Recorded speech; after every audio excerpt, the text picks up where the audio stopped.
All right. Well, if there's no discussion before, we'll just get right into the questions. And some of them I thought were actually kind of difficult, but we'll find out with discussion. So question number 1. Does the Bible often specifically stress the necessity of faithful assembly? Yes. Yep. Yeah, that's probably the only place in the New Testament where it like specifically calls it out. Yeah. But can anyone think of any like maybe inferred places?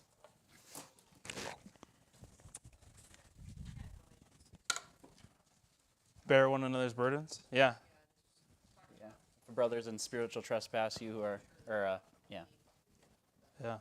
Yeah. Without meeting with that person, without assembling, right there, you can't restore those who are under spiritual trespass. Yeah. So yeah, and I had a couple more like that too. Like, if you go through all of the verses about unity, right? You can't have unity if you're not together. The love that's talked about in 1 Corinthians 13, you can't have that if you're not together. The edifying, teaching, singing, 1 Corinthians 14:26, you can't have those things if you're not faithfully assembling. And then Romans 12:4-5 talks about the parts of us being parts of the body, right? And the inference then would be that you'd have to be together to be a part of the body, right? Yeah, I think, like Taylor brought up, that a lot of the assembly is inferred and not directly, I guess, in black and white. But with a lot of things we have to do in Christianity, you have to be together to do them. Anyone have anything else on that? Any other verses you guys had? Yeah.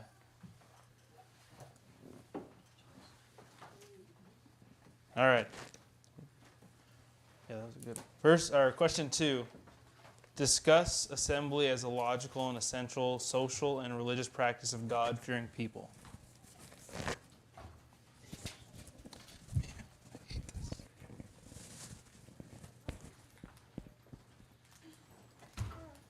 I'll let you answer this first. Or I'll let someone else answer. Why don't we have you answer it? Okay. Fosters fellowship, worship, and learning, encouragement, and accountability, unity. Yeah, definitely all logical things, right? Yes. Like, Serves witness to the world. What's that? Serves as witness to the world. Yes. do you have verses? No, I didn't. I do, but I'm unprepared, so I'm going off of what I can find. Anyone else have anything?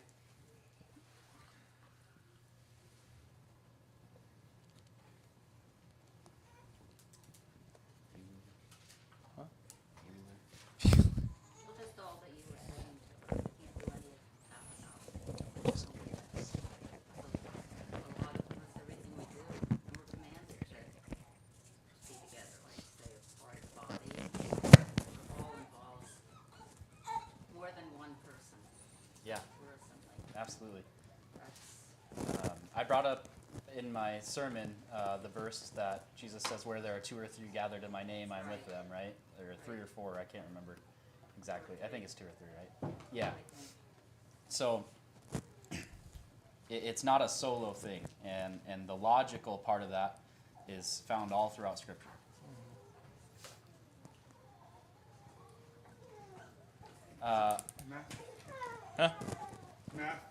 Matthew 18. Did you just give a verse? Where there are 2 or 3 gathered. No. I think I know it's in Matthew. I can't remember. 18:20.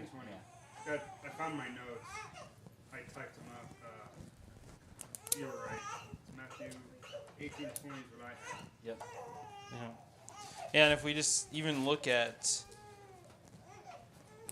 if you look at Paul, his whole journey throughout Acts, how many times was he really alone, I guess? He was always with his brothers. He also had people go forward before him and prepare the town, kind of like Jesus did with the apostles. And he would go there and he'd preach to all those people with his brothers there with him. So that's the physical aspect, and just the spiritual, I guess, would just be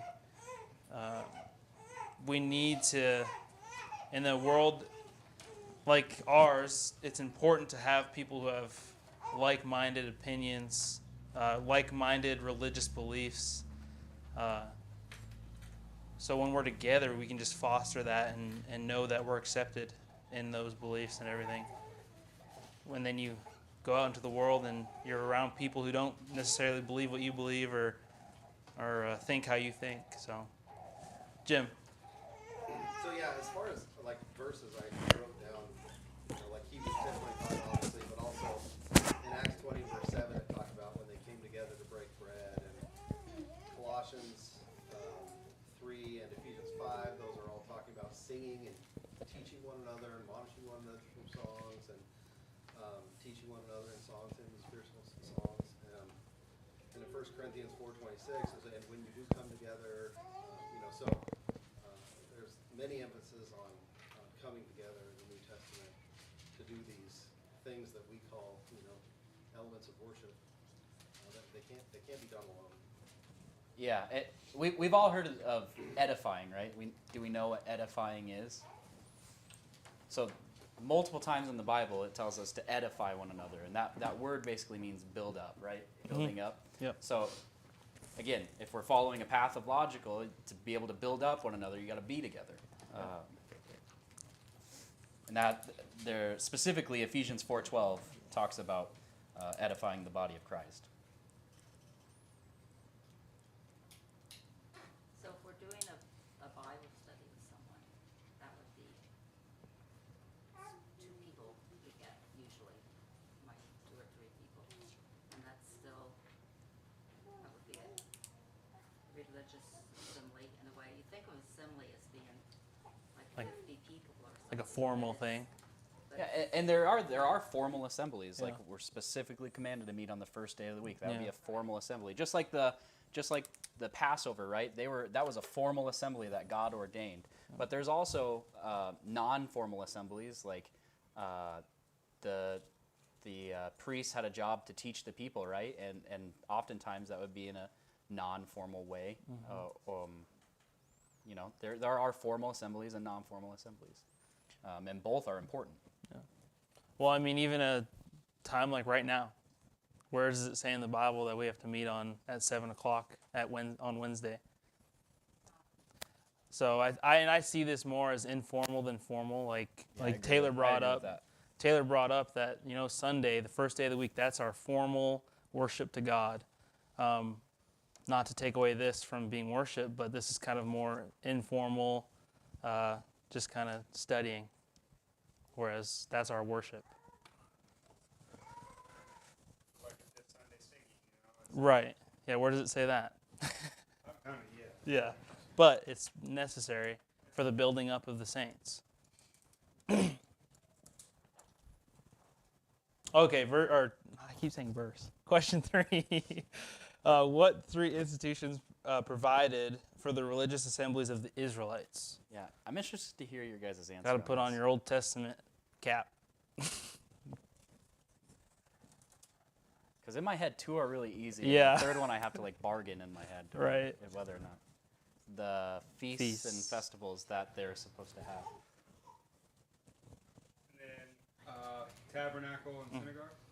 Yeah, or temple. Or temple, yeah. Yeah. And really, the synagogues weren't instituted until after, temple had been destroyed and they had to start coming back. So I think that's an extension of, and maybe that's what it is, synagogues, tabernacle, and temple. I didn't really think about it that way. Me neither. I just said temple. Jim? So the synagogues were there when the temple was there, but I think the synagogues were because strictly speaking, every Jew had to come to the temple once the tabernacle was done away with for their sacrificial offerings every week. Yeah. And they got spread out, and they started. Well, we'll just build a little synagogue here. year. Yeah. Yeah. But that didn't substitute temple worship, Right. Right. which was required of all the Jewish people. Yeah. Right. So, because the temple wasn't destroyed until Yeah, you can almost think of those like 70. denominations today. Yeah. Yeah. Kind of in a way, but they weren't doing, even in Jesus' time, they weren't coming to the temple and Right. doing what they were commanded to do under the old Mosaic law. Yeah. Yeah. That's a good point. Yeah, that is a good point. What were your three? The temple, the tabernacle, and I put sacrificial offerings, but I don't remember what I meant by that. Yeah. Right. Right. I don't know if I was thinking of these things. Mm-hmm. Yeah, and he has a question later on. What question is it? Number 8. And one of those things, the sins that were punishable by death under the Old Testament related to assembly. One of those things is forsaking the Passover, right? So like festival or feast related things that God ordained. So that's kind of where I went. But I also kind of thought about like if there were required. I tried to find like a required assembly in the patriarchal age or before that. Like, I couldn't really think of one. There are times when they gathered their families together and like put away your idols or false sacrifices, right? But nothing like God ordained like the temple or tabernacle. Yeah. Anything else? Anything else on question 3? Kind of a straightforward question. All right, question number 4. Under the Old Testament tabernacle system, priests had 3 basic duties: to tend perpetual altar fires and offer sacrifices, Leviticus 1 and 2, 6 and 12. To teach God's law, Deuteronomy 3:19. To judge the people according to the law, Deuteronomy 17, 8 through 9. Compare these basic duties with those of Christian priests of the New Testament church.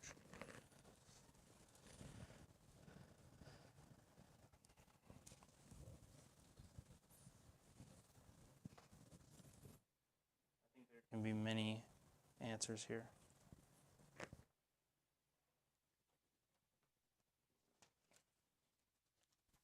So what is tending to perpetual altar fires and offer sacrifices? What's a comparison of that in the New Testament? Is there a comparison of that in the New Testament? I guess I should ask.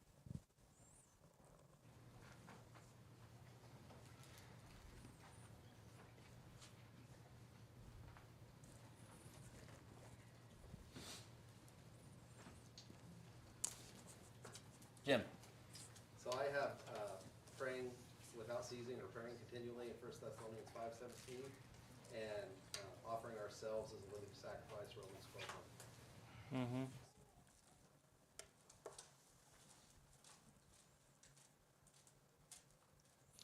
And I kind of went along the lines of B there, teach God's law. And I said 2 Timothy 4:2. Yeah, I have that too. Any other ones? What's 2 Timothy 4:2 say? It says, preach the word, be urgent in season and out of season, convince, rebuke, exhort, be unfailing and patient and in teaching. For the time is coming when people will not endure sound doctrine, but having itching ears, they will accumulate for themselves teachers to suit their own likings. Yeah, and really that falls under A and B, because in season and out of season would be the perpetual altar fires. Because really, if you think about what they were doing with the altar fires and sacrifices, is they were assisting the people in atoning for their sins, or like perpetually ready for their spiritual health almost. So being ready to preach the word in season, out of season, for those who need it, you could think of that as A as well. And then I had Hebrews 3:13 for A, exhort one another daily while it is called today, lest any of you be hardened through the deceitfulness of sin. So, like, being able to exhort each other or tend to our spiritual needs, that's our perpetual altar fire. Anyone else have any more? Did you have anything for C? I had Luke 17:4. I did too.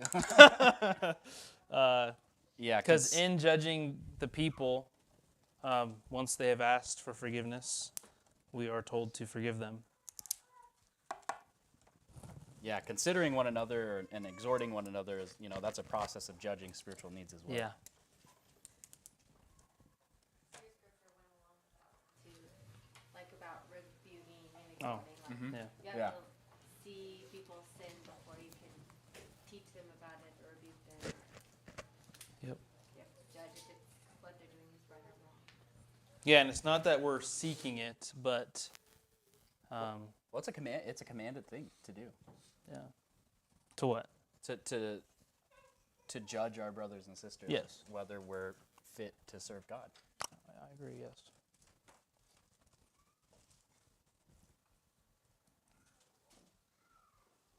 All right. If there's no more on question 4, number 5.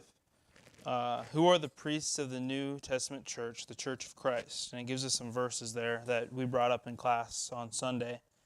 But let's read 1 Peter 2:9 again. 1 Peter 2:9. Did I see that right? Yeah.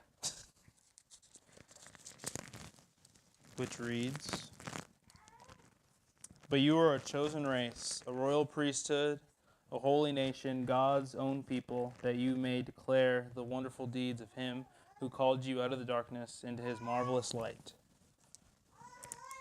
So with that verse, who do we think are the New Testament priests?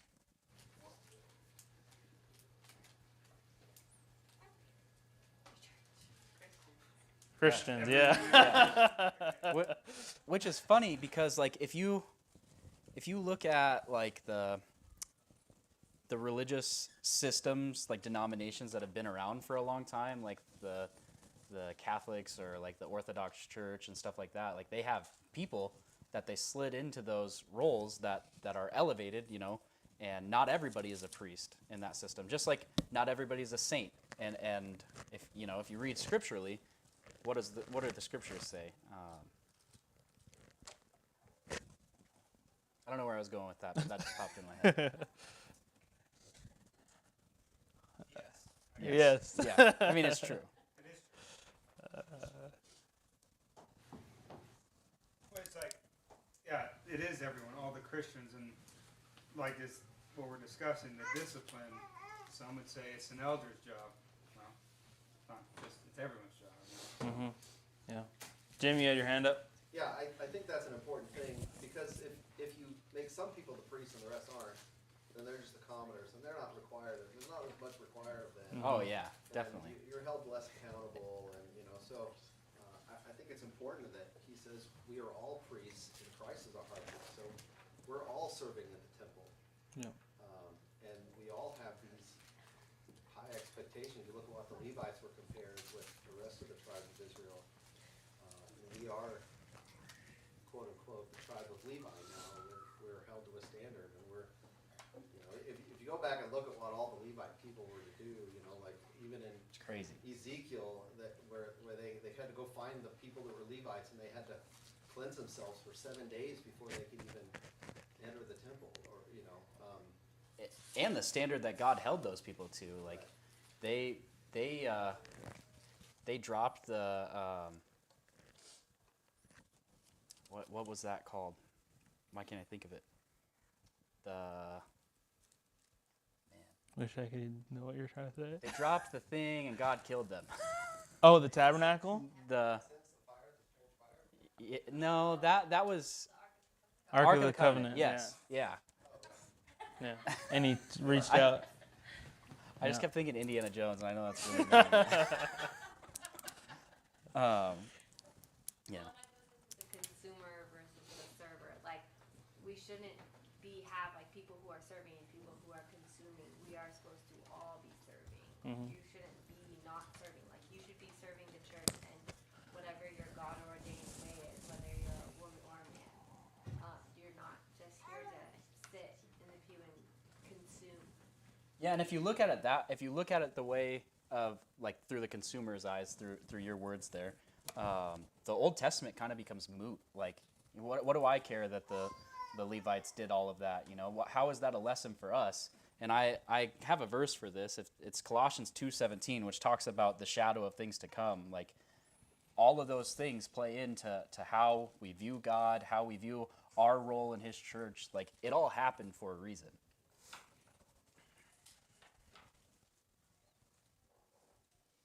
All right, question 6. What Old Testament institution provides the background by which we can understand the assembly exhortations of Hebrews 10:21 through 31?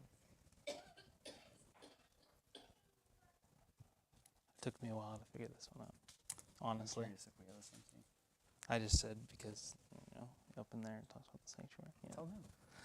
Well, I'm waiting for them to answer. Tell us what you got. What do you have, Logan? Yeah, Logan. System of sacrifices and the role of the high priest in the tabernacle or temple. Yeah. So I wouldn't, yeah. I mean, if we just... You could have said it, we've been fine. You just... All right, let's read Hebrews 10:19 real quick and a little after that. Therefore, brethren, since we have confidence to enter the sanctuary by the blood of Jesus Christ. So what do we think that sanctuary is there that he's talking about? Think about the high priest.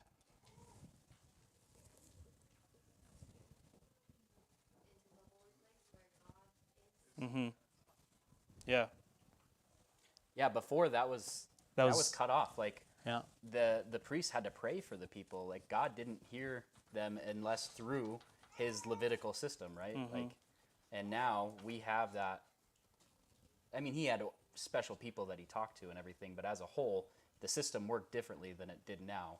It was a shadow, at least, of what we have now. Oh, wait, was it the Holy Place or the Holy of Holies? The Holy of Holies was one time a year. Was a one time a year. High priest. Yeah. Uh-huh. Yes. Yeah. Yes. Yeah. So yeah, right, you were kind of right. The tabernacle, temple, later the temple, the Holy of Holies. Yeah, just like that whole system of the Levitical system Yeah. of priests and servants who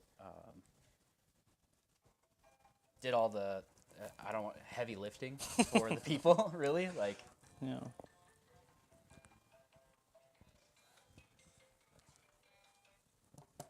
Yes. Anything else on? I read verse just 19. Hebrews 10:19.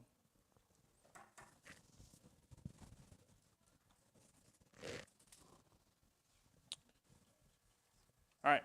Question. What question did you ask to follow up with that? I asked, what do we think the sanctuary is in that verse? Was he referring to the place in the book where he talked about the example under Moses, the death penalty applied to any of the following tabernacle assemblies related sins. So like when they neglected those things, they were worthy of the death penalty. Is that where he was going with that question? You're getting way ahead of it. Yeah, you're way. That's like question. That's like question 10. Yeah. Okay, I thought that's what he was referring to. I don't. Yeah, no. No, just the institution Yeah. of the Levites, right? Yeah. And how they were the priests under the old system. I think that's where he's going with that. Jimmy, you Yeah, had your hand up. and then for the assembly part of that question, verse 20, by the new and living way which he opened for us through the curtain, that is, through his flesh. And since we have a great priest over the house of God, let us draw near with a true heart and full assurance of faith, with our hearts sprinkled clean from an evil conscience and our bodies washed with pure water. So it's saying, let us draw near. I didn't want to misquote it. So there's that assembly portion of that question. All right. Question 7. How urgent may be the need for assembly and perpetual priestly meditation today? Do we want to read?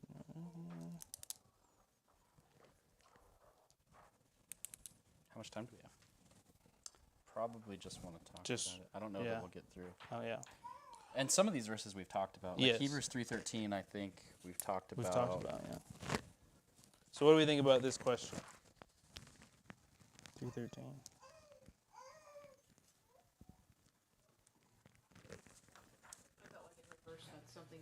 daily or urgency or like Yeah. immediately. So Right. they basically all kind of said the same thing in a way. Yeah. Yeah, and if we remember, a lot of the priestly duties in the Old Testament, that was a daily thing, uh, because they had offerings to give daily.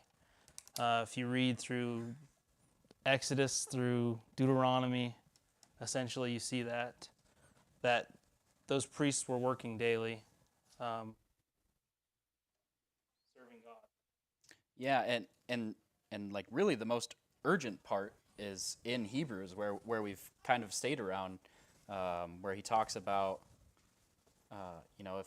if people of the old law died on the account of 2 or 3 witnesses, how much worse is it going to be those who trample? I'm not paraphrasing here, but how much worse is it going to be for him who tramples underfoot the Son of God sacrifice?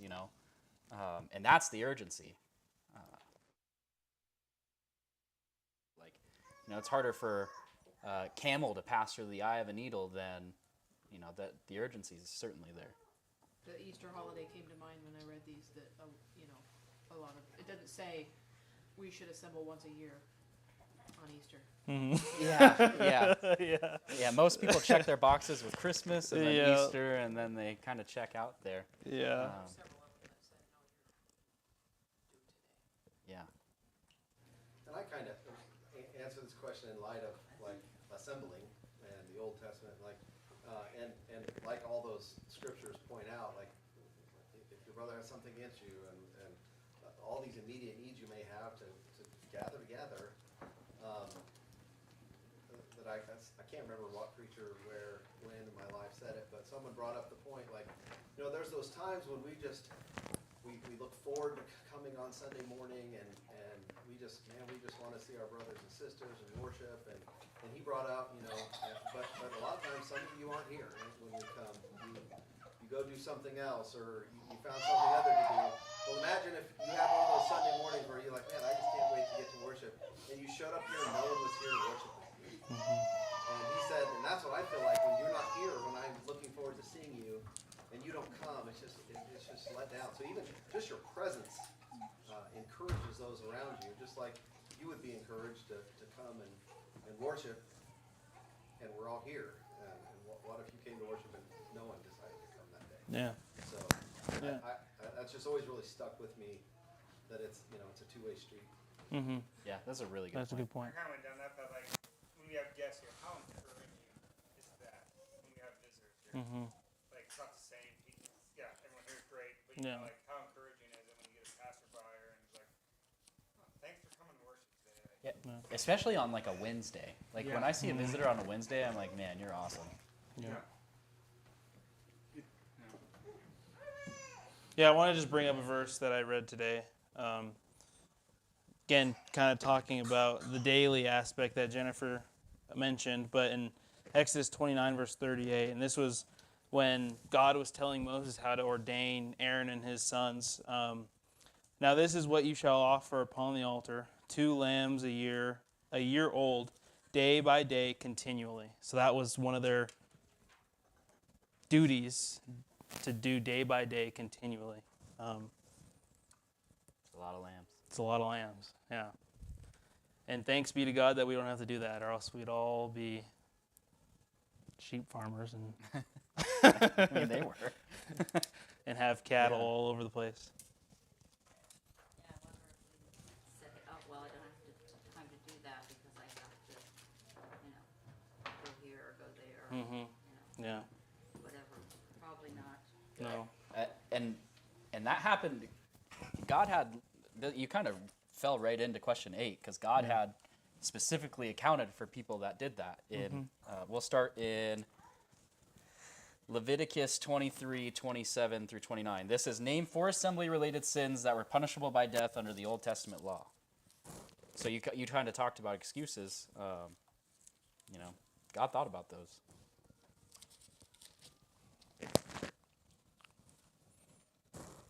27, 29.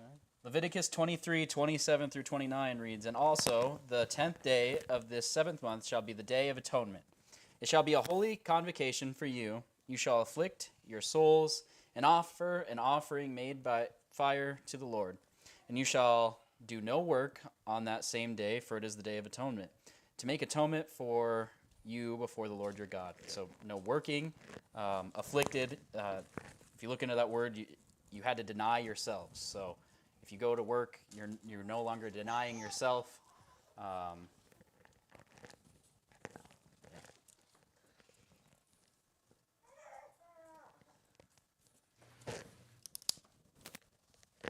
Leviticus 17, 8 through 9.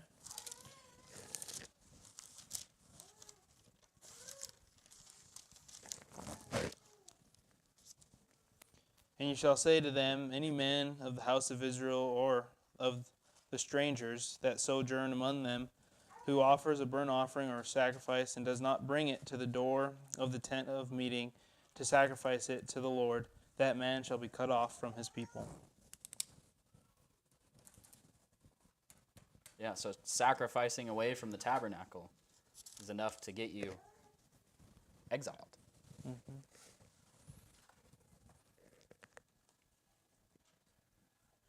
If you go a few verses up, in verses 3 and 4 of the same chapter, it says, whatever man of the house of Israel who kills an ox or lamb or goat in the camp or kills it outside the camp and does not bring it to the door of the tabernacle of meeting to offer an offering to the Lord before the tabernacle of the Lord, the guilt of bloodshed shall be imputed to that man.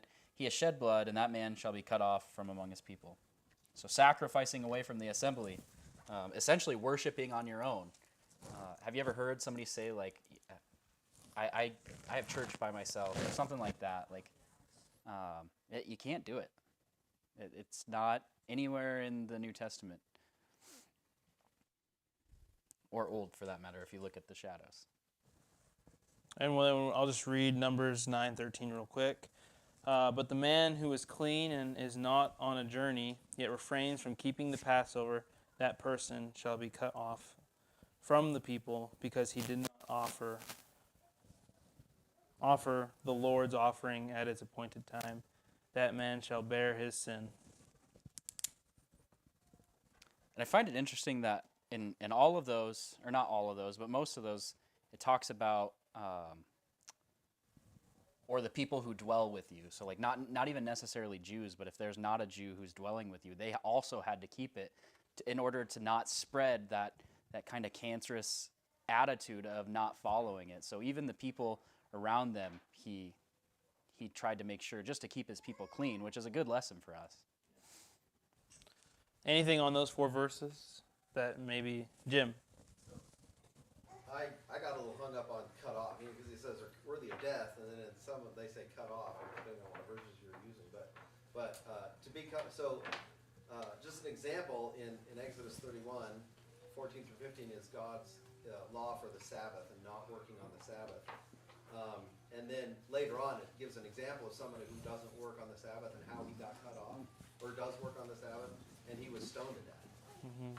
He was, so, because you read that in my mind, I think, well, they're just exiled out of the camp, but no, they're killed. Yeah. Or that was God's command, because in Exodus he institutes the law of the Sabbath, and it says, let there no work be done, and then it has kind of a, oh, and by the way, there was this guy out on the Sabbath collecting sticks, and they brought him into the camp and had to decide what to do with him, and God said to stone him. Yeah. So being cut off, it can mean exile, but it can mean killed, being cut off. Yeah. Yeah. I had a thought there, but I'll just keep it to myself. I'm not saying we should kill people. No. And that's kind of where a lot of people look at the Old Testament. They're like, man, God is so cruel. Mm-hmm. What he did is so cruel. And like, at the end of the day, if you truly believe that this life isn't all that we have, and there's worse, first of all, there's worse punishment. He says it. There is worse punishment than simply being killed on earth. I guess it depends on where your faith is. And if we even just look at the reasoning for disfellowshipping someone, kind of that exile feeling of you no longer have your people. Kind of like I brought up at the beginning of class, you don't have that that sense of understanding with a group of people. You don't have that sense of community, if you would say, or like-mindedness. And that's what you put at risk when you don't do God's will, is you have that possibility of being cut off from his people, and in turn being cut off from him as well. Question 9. Oh, Dan? Question of curiosity, just for me, Okay. nobody else. That Sabbath, no work, went way, way back Yes. to the beginning. So the guy was out there collecting sticks, what were the guys spying on him doing? Were they resting?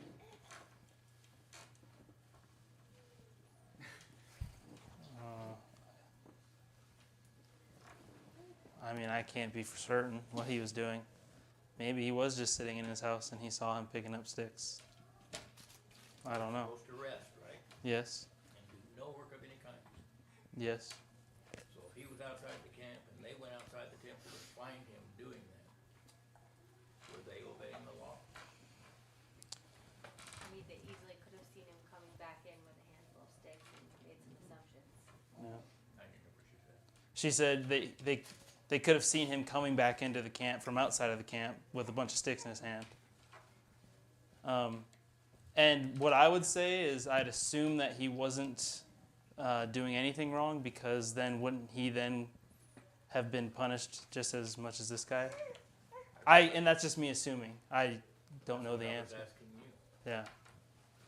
Well, I'd assume that he wasn't doing anything wrong then, because he wasn't part of the punishment, but I could be wrong as well. Just curiosity. Yeah. Yeah, it's a good question. I mean, really, it comes down to whatever's in the guy's heart who's spying on him. Like, yes, if he's spying on him and seeking intent to find somebody sinful, solely for that reason, I guess, because, yeah. I think if you were seeking to find evil on your brother, then that would probably be sinful, but it really just depends on what's in their heart, which only God knows. Yeah. Yeah, and I think that's the point of this whole thing. It's not that we're seeking. It's not like I think we've brought it up many times that we're not going out this door and following the Morgans home and being like, oh, what are the Morgans doing? You know, it's just that. It's just that if you happen to see it, if you happen to find your brother in sin, you have an obligation to do something about it. That's all. And that's what Scripture would teach us as well. In Hebrews 10:24 through 31, what one sin is specifically mentioned as being deadly? Quick. Answer now. Answer. Trampling underfoot the Son of God. Yes. But through what? Verse 29. Yeah, what's the one thing, the reason why he goes down that path? Yeah. The reason why he says we are trampling underfoot the Son of God. I believe it's in 24. Neglected. Neglecting Yes. to meet as is the habit of some. Yes. And then question 10. Can you explain why one who forsakes assembly might be guilty of 3 grievous sins named in Hebrews 10:29? Let me get back there.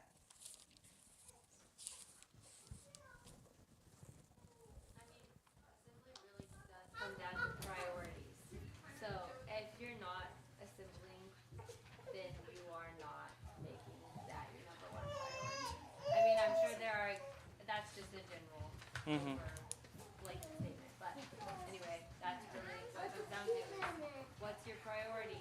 And he was willing to die for you, whatever, so that you can have eternal life, and then you don't even care enough to like. Yeah. And I like the point that this guy makes at the end of this chapter. It's like, we all think that we could be doing more. Like, you're going to miss something at some point in your life. Like, we've all recently had children and maybe missed an assembly or two or that sort of thing. Or something comes up and But the point is that these warnings are here for us to keep and uphold. Anything else? All right. Thank you, guys.